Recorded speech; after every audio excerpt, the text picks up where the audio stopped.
मन का विश्वास बदल जाए तो मन का रास्ता बदल जाता है। उस बदले हुए रास्ते पर तुम्हारी आत्मा की शक्ति तुम्हारा सहारा बन जाती है। आत्मा की शक्ति तुम्हें तुम्हारी दृष्टि से नहीं, अपनी दृष्टि से अर्थात मेरी दृष्टि से देखने की क्षमता दे देगी।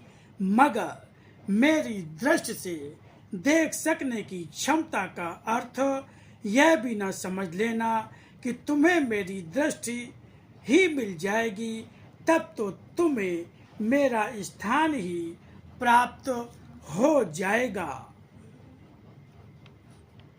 आत्मा की शक्ति तुम्हें तुम्हारी दृष्टि से नहीं, अपनी दृष्टि से अर्थात मेरी दृष्टि से देखने की क्षमता दे देगी। मगर मेरी दृष्टि से देख सकने की क्षमता का अर्थ यह भी न समझ लेना कि तुम्हें मेरी दृष्टि ही मिल जाएगी, तब तो तुम्हें मेरा स्थान ही प्राप्त हो जाएगा। यहाँ दृष्टि मिल जाने का अर्थ केवल इतना ही है कि जब कहीं भी कुछ देखोगे उसमें तुम्हारा निर्णय, तुम्हारा देखा हुआ तुम्हारी बुद्धि को भ्रमित नहीं होने देगा, स्पष्ट करा देगा कि इस देखे हुए में वास्तव में यथार्थ क्या है।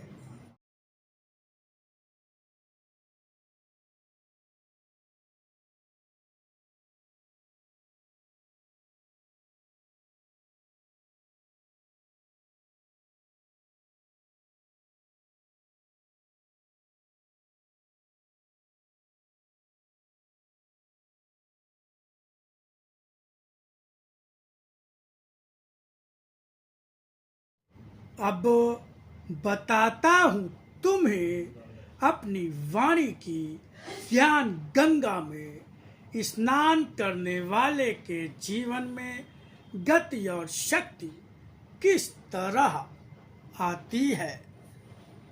इस गति और शक्ति को पाने के लिए बड़े बड़े ऋषि मुनि और ज्ञानी बड़े बड़े यज्ञ, व्रत और उपवास करते रहे हैं, तब भी उन्हें प्राप्त नहीं हो पाती है।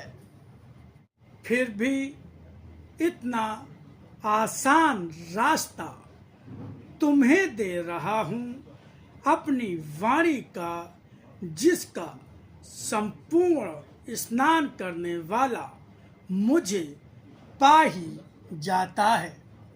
मेरी वाणी के अवतरित रूप के हर अक्षर और वाक्य से मन को जोड़कर स्नान करो। जितना स्नान करोगे उतनी ही शीतलता पाओगे। अगर छोटे से छोटा खंड पढ़कर संपूर्ण लाभ पाना चाहोगे तो किस तरह प्राप्त कर पाओगे। भरपेट भोजन करते हो मगर वाणी से तृप्त नहीं होना चाहते। यह संपूर्ण दर्शन है। यह अनेकों बार बताता ही रहा हूँ।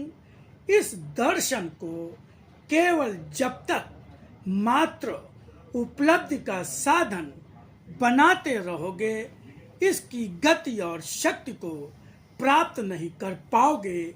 इस गति को मन में बढ़ती आस्था की गति में ही पाओगे। इसलिए अखंड पाठों की प्रत्येक पंक्ति को गंगा की एक लहर मात्र के स्नान रूप में समझो।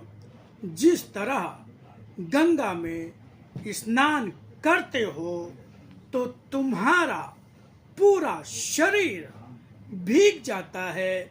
वाणी के स्नान में भी जब तक वाणी की हर लहर में पूरा शरीर उसी रंग में रंग कर पूरा सराबोर न हो जाए, बार बार प्रयत्न करो उसमें सराबोर होने का। धीरे धीरे जैसे जैसे मेरे अवतरित रूप की प्रत्येक लहर में भीगते जाओगे, शरीर में गति और शक्ति आती जाएगी। यह गति और शक्ति जीवन को हर पल आगे बढ़ाती रहेगी। इस गति और शक्ति को पाकर तुम संसार से अधिक मेरे और मेरे निकट हो जाओगे।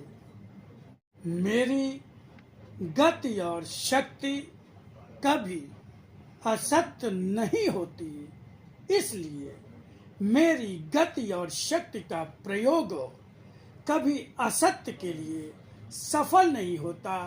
इसलिए जब मेरे निकट आ भी पाओगे तो तुम्हें असत्य को बचाने के लिए मेरी उपस्थिति भी असत्य जैसी ही लगेगी।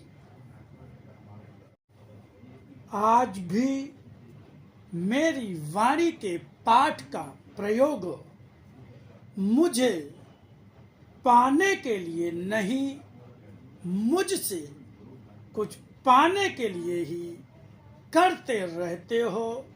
वाणी के पाठ मुझे पाने के लिए करो।